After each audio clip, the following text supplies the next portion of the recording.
What's up, YouTube? I'm going to show you a little tutorial today on how to have your PS3 controller, or any other controller in that matter, to work on your Windows computer. Now this will work for Windows 8, 8.1, 7, and Vista. That's all that will work for right now that I've known. I don't know if it'll work for XP just yet. But anyway, let's jump right into it.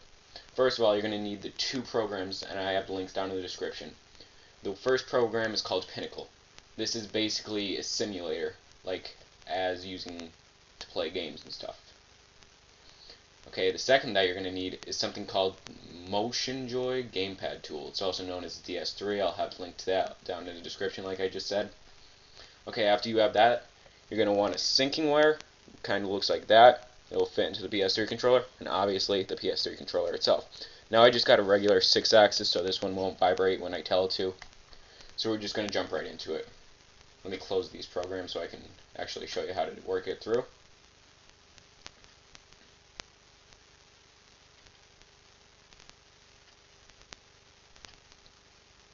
Okay, now that it's down, we're going to open Pinnacle up. And then after Pinnacle is done opening, you're going to want to open DS3 tool as well. Now once both of these are up, you don't want to use Pinnacle just yet. You're going to want to go straight over to the Motion Joy Gamepad tool. Now when you're here, it's going to say waiting for controllers to be connected. Once you do that, you're going to plug it in. Plug in your controller. It should make a noise saying it's plugged in. It's not going to say anything here, but I already have mine synced with it, so I don't know if it's actually going to even pop up. It's not even going to pop up, so that's good for me. You're going to want to click on Driver Manager. It's going to refresh itself. After that, you should be prompted with this, the port hubs. You're going to want to click on both of them and then install all. It's going to take like a couple of seconds, obviously. Once it comes up, update driver for plug-in and devices success, then all you're going to want to do is check them both again and load driver.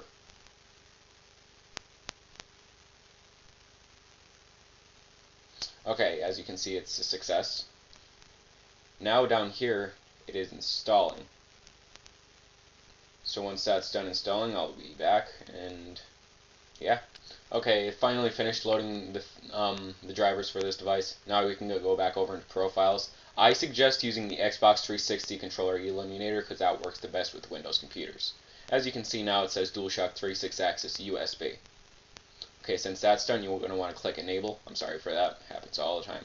I have to get a key for this.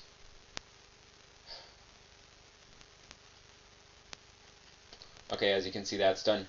Now this is where you're going to want to go into Pinnacle. You can now open Pinnacle up. It's safe to open now.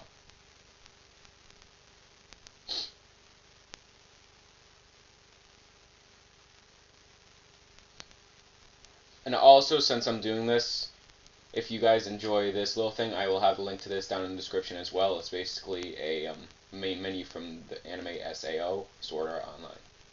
So, see, now this pops up. I'm not going to check for updates just yet so I can get through this. As you can see, I got a couple profiles already. If you're going to be playing like any Call of Duty, I'm going to have the links for the profile down in the description. As you can see, I have mine here. Now that I have this working, I'm going to actually go in and change the configuration so you can see that this actually works.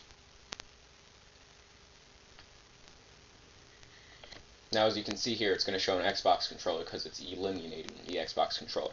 Now I'm going to press the R1 and it should come right shoulder button. Yep, as you see, all the controls are as if it's an Xbox controller.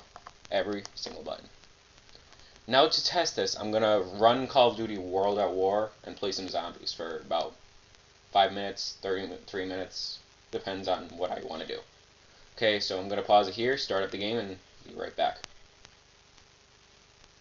Okay guys, I'm back. I just started up Call of Duty World at War. I got the PS3 all clean, the PS3 controller a little cleaned up. Okay, cancel all that crap. We're just going to jump right into zombies.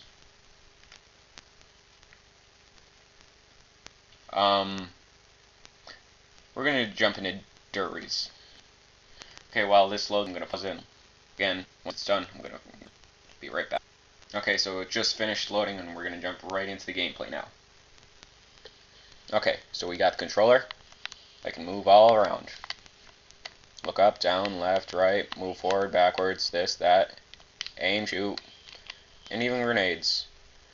Knife, run. I have run and, crouch and prone disabled only because I have a mod menu, as you can see right here. I have it set up so I can, myself, can actually use this mod menu easily with the controller.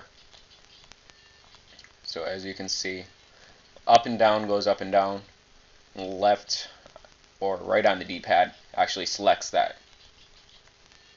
Okay, so that was basically the video, guys. Make sure you thumbs up, like, subscribe, and anything else that you find. If you have any questions on any tutorial, just tell me. And then I can probably do it for you. But that was it, guys. As you can see, pause button and everything works. Select. But yeah, guys, that was it. Make sure you like, subscribe, comment what you think, and give me any ideas that you might have. Put a thumbs up, and I will talk to you guys later.